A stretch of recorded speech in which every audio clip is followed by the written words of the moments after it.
We are going to see about the thread class methods that are frequently used. So these are the thread class methods that are frequently used for various programs across various software industries.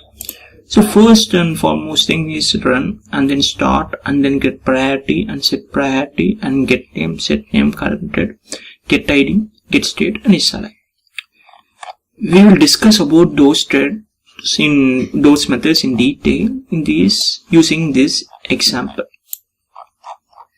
So first we will see what is this class and what is this class. So numeric thread.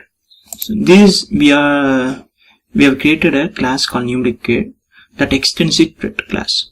So basically this numeric thread is also a thread class. In this class we have overridden the run method. So this is the execution part of the thread, and then this execution part prints the values from 1 to 10, and then this alpha thread is similar to this numeric thread. Here the execution part prints the values from A to capital A to capital Z. So this is the basic coding and the basic syntax. We will focus more on about those methods using this class.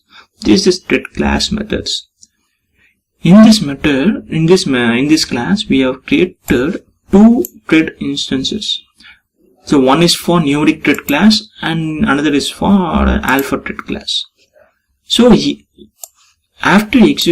this statement execution, numeric thread instance is created and alpha thread instance is created. So both are promoted or both are put in the new state. So we have already discussed in detail about the thread life states in the previous video. If you haven't watched that video, please go and watch that video and then come to this video so that you could get more details about this thing in a detailed manner. Otherwise you would get more doubts and you would have many confusions. So please go and watch the thread lifecycle states and then come to this video. So during this statement, the two thread instances are created and they are promoted to the new state. And then we have manually started the thread, numeric thread.start and alpha thread.start. So when we call these methods, the threads that are present in the new state moves to the runnable state. So numeric thread moves from the new state to runnable state, and then alpha thread also moves from the new state to runnable state. And then what we have done is we have printed the state. So we have tried to print the numeric thread state and alpha thread state using this method get state. So what it does is it will try to print the state of the thread instance state. So here it could be runnable, or it could be blocked, or it could be any state based on the execution point. And then what we have done is we have printed the priority of the thread. So numeric thread dot get priority and alpha thread dot get priority. So normally here we haven't set any priority, so the default priority would be printed. So the default and normal priority for a thread is 5. If you have set some priority to the thread, means it will override the normal or default priority and it would print that overridden number. And then what we have done is we are trying to print the thread names using get name method. So this will display the name of the thread. And similarly, the alpha thread dot get name will display the alpha thread name. So here we haven't set any name. We haven't manually set any name. So it will defaultly give some name. The JVM and thread executed would have given some name for these states. So that would be printed here.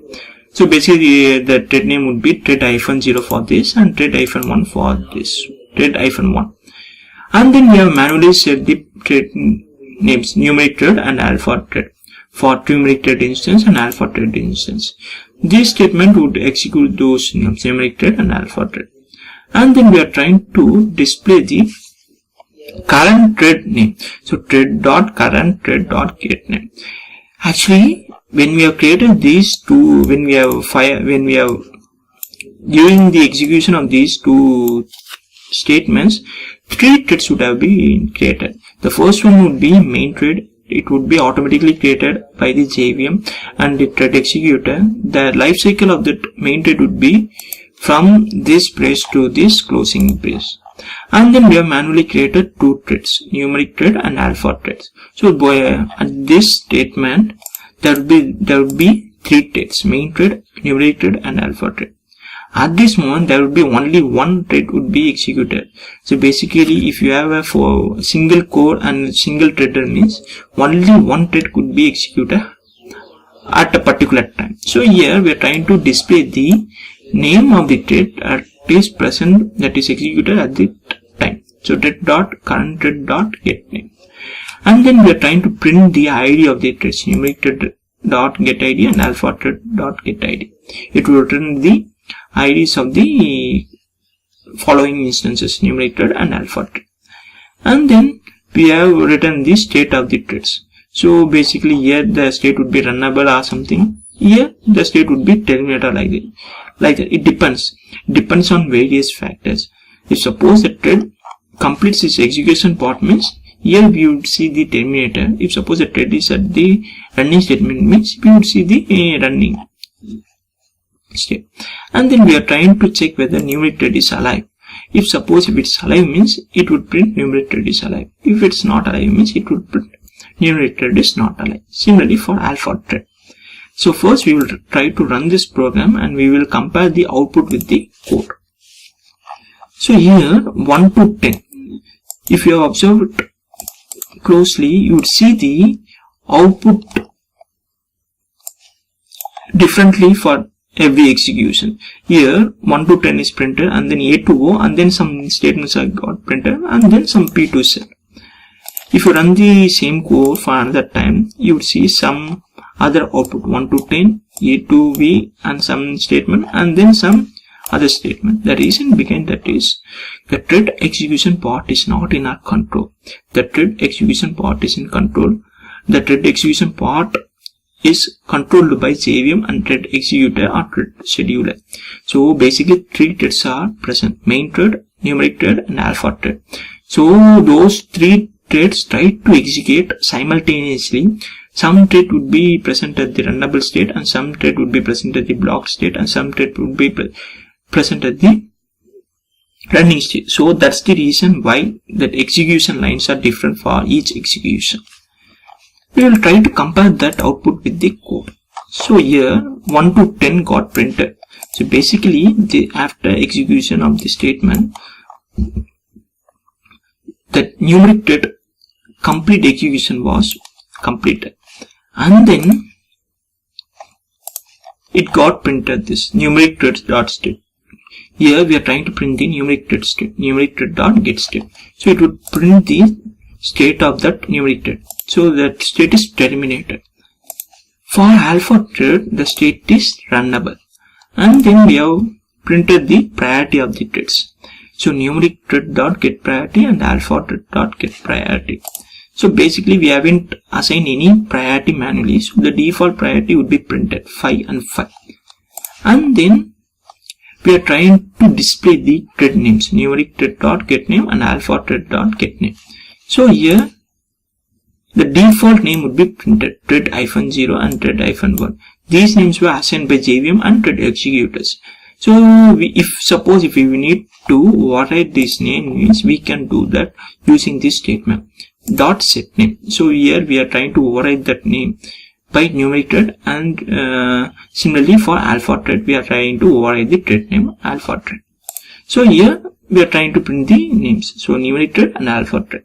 So default names were overridden, and then we are trying to print the current thread name. So the current thread at that moment, at that point, is main thread, and then we are trying to print the IDs of the threads, so numeric thread dot get ID and alpha thread dot get ID. So these IDs are 9 and 10.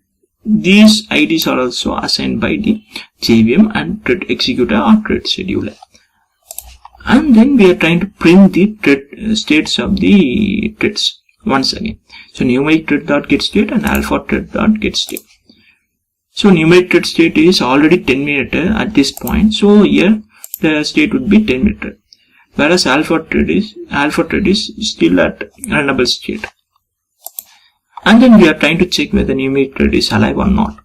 So numeric thread is not alive, whereas alpha thread is alive, and then alpha thread execution part got executed. So alpha thread execution part is to execute the characters from capital A to capital Z. So that got executed. So the output varies for each execution. The reason behind that is all the three threads try to be at various stages, various states. That's the main reason. Thanks for watching.